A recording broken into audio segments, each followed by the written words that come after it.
Hello guys, आज की video में हम बात करने वाले हैं ओखला इंडिया लिमिटेड की आईपीओ के बारे में। यह आईपीओ 29 अक्टूबर से 31 अक्टूबर तक ओपन होने वाला है अप्लाई करने के लिए।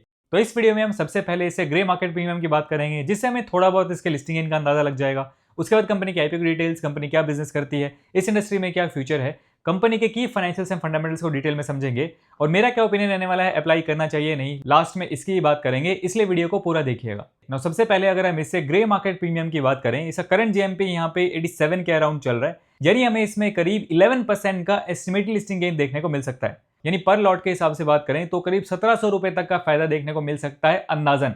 हालांकि देखिए, जीएमपी जो होता है सिर्फ एक अंदाजा होता है, कोई गारंटी नहीं होती है कि ऐसे लिस्ट होने वाला है, और जीएमपी जो है वो टाइम टू टाइम चेंज भी होता रहता है, इस चीज का भी हमें ध्यान रखना है। ना अगर हम इस कंपनी के बिजनेस के बारे में बात करें तो ओखला इंडिया लिमिटेड ये कंपनी 1996 में स्टार्ट हुई थी। ये एक well known Indian food company है जो ब्रेकफास्ट से लेकर डिनर तक हर कैटेगरी में फूड प्रोडक्ट्स बनाती है, जैसे कि instant mixes, spices, ready to eat meals, ready to cook foods, snacks, beverages और डेजर्ट्स। कंपनी के पास 3 आइकॉनिक ब्रांड्स हैं, MTR Foods, Eastern Condiments and Rasoi magic.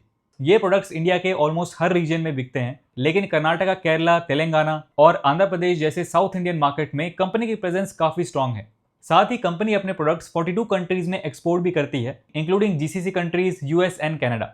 As of June 2025 company के पास 400 प्लस प्रोडक्ट्स एक्टिव हैं और हर दिन लगभग 2 से 3 मिलियन यूनिट्स बेची जा रही। मैन्युफैक्चरिंग की बात करें तो इंडिया में इनकी 9 इन हाउस मैन्युफैक्चरिंग फैसिलिटीज हैं। साथ ही यूएई, मलेशिया और थाईलैंड में भी कॉन्ट्रैक्ट मैन्युफैक्चरिंग होती है।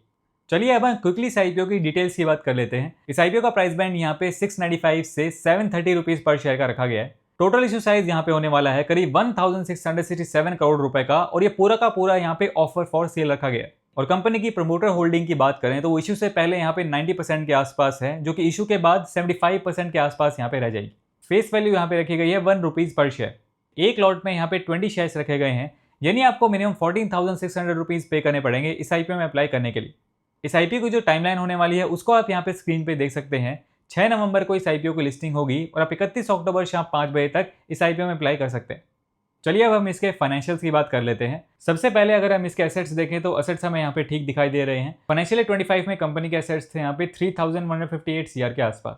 टोटल इनकम यानी रेवेन्यू की बात करें तो रेवेन्यू में यहाँ पे ईयर ऑन ईयर थोड़ी बहुत ग्रोथ देखने को मिल रही है। फाइनेंशियल 25 में कंपनी का रेवेन्यू था यहाँ पे 2455 सीआर के आसपास। आगे प्रॉफिट आफ्टर टैक्स की बात करें तो फाइनेंशियल 23 में कंपनी का प्रॉफिट था यहाँ पे 339 सीआर के आसपास, जो फाइनेंशियल 24 में कम होके हो गया 226 सीआर, और फाइनेंशियल 25 में फर्दर थोड़ा सा इंक्रीज हुआ 255 सीआर के आसपास।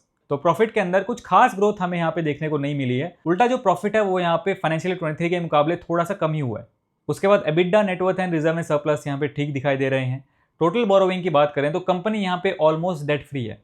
उसके बाद अगर हम इसके फंडामेंटल्स की बात करें तो कंपनी की आरओई एंड आरओएनडब्ल्यू यहाँ पे अच्छे दिखाई दे रहे हैं, 15% से ऊपर है, उसके आसपास ही है, तो ये अच्छी बात है। कंपनी का प्रॉफिट मार्जिन भी यहाँ पे 10% से ऊपर है। और अगर हम इसके पीई रेशियो यानी प्राइस टू अर्निंग रेशियो की बात करें तो करंटली यहाँ पे 39 के आसपास है। और इसके पीई रेशियो को इसके पीयर ग्रुप की कंपनी से कंपेयर करते हैं तो फिलहाल इसकी सिर्फ एक पीयर कंपनी है जिसका पीई रेशियो यहाँ पे 90 के आसपास है, तो इसका उससे काफ़ी कम है। तो पीई रेशियो के मामले में भी कंपनी ठीक ठाक नजर आ रही है। चलिए अब हम कंक्लूजन की बात करते हैं कि इस आईपीओ में अप्लाई करना चाहिए नहीं। लिस्टिंग गेन के पॉइंट ऑफ व्यू से बात करें, सबसे पहला हमारा पॉइंट आता है इसका जीएमपी। तो जीएमपी हमने देखा है इसका करंटली 11% के आसपास चल रहा है, और अगर हम 5 से 6 दिन का कंपेयर करेंगे तो इसका जो जीएमपी है वो कम होता हुआ आ रहा है। तो थोड़ी बहुत लिस्टिंग गेन की उम्मीद यहाँ पे जीएमपी के हिसाब से बनती दिखाई दे रही है। हालांकि जीएमपी के पूरे भरोसे हमें यहाँ पे नहीं रहना चाहिए। सेकंड हमारा पॉइंट आता है इसकी एंकर लिस्ट। तो देखिए, फिलहाल जब मैं वीडियो शूट कर रहा हूँ तो इसकी एंकर लिस्ट अभी तक यहाँ पे आई नहीं है, लेकिन पर्सनली सारी चीज़ों को देखते हुए मुझे ऐसा लगता है कि अच्छी खासी एंकर लिस्ट हमें यहाँ पे इसकी देखने को मिल सकती है। थर्ड हमारा पॉइंट है इसकी वैल्यूएशन। तो ओवरऑल इसके फाइनेंशियल्स एंड फंडामेंटल्स को देखते हुए, इसके पी रेशियो को इसकी पीयर ग्रुप की कंपनी से कंपेयर करते हुए, मुझे पर्सनली ऐसा लगता है इसकी वैल्यूएशन यहाँ पे ठीक ठीक है। मतलब मुझे ऐसा लगता है ना ज़्यादा महंगी ना ज़्यादा सस्ती। एंड फोर्थ हमारा पॉइंट यहाँ पे आता है इस आईपीओ की डिमांड। तो देखिए, ग्रे मार्केट के अंदर भी इस आईपीओ की थोड़ी बहुत डिमांड है, तो मुझे पर्सनली ऐसे लगता है सारी चीज़ों को देखते हुए इसके अंदर ठीक ठाक डिमांड हमें देखने को मिल सकती है। हालांकि एक्चुअल में कितनी डिमांड रहती है वो तो हमें लास्ट डे तक पता ही चल जाएगा। तो इन सारे फैक्टर्स को देखते हुए अभी के लिए पर्सनली अगर मैं बात करूं तो मुझे रिस्क ज़्यादा लग रहा है। मतलब मैं लास्ट डे तक देखना चाहूँगा कि कैसे यहाँ पे चीज़ें रहती हैं, उसके बाद मैं अपना कोई डिसीजन यहाँ पे बनाऊंगा। अभी के लिए मैं फिलहाल इस आईपीओ में इंटरेस्टेड नहीं हूँ। हालांकि आपको अपना डिसीजन अपने अकॉर्डिंग, अपने रिस्क एंड एनालिसिस के हिसाब से बनाना है। बाकी आगे इसका जीएमपी है, सब्सक्रिप्शन वगैरह क्या रहता है उसको मैं यहाँ पे टेलीग्राम पे टाइम टू टाइम अपडेट भी करता रहता हूँ, वहाँ पे आप ज्वाइन कर सकते हैं। लिंक आपको वीडियो के डिस्क्रिप्शन में मिल जाएगा। आपको इस आईपीओ के बारे में क्या लगता है, आप क्या करने वाले हैं, कमेंट सेक्शन में अपना ओपिनियन जरूर शेयर कीजिए। वीडियो पसंद आए तो इसे लाइक कीजिए। आज की वीडियो में इतना ही। मेरा नाम है सुनील, मिलते हैं नेक्स्ट वीडियो में। Thanks for watching.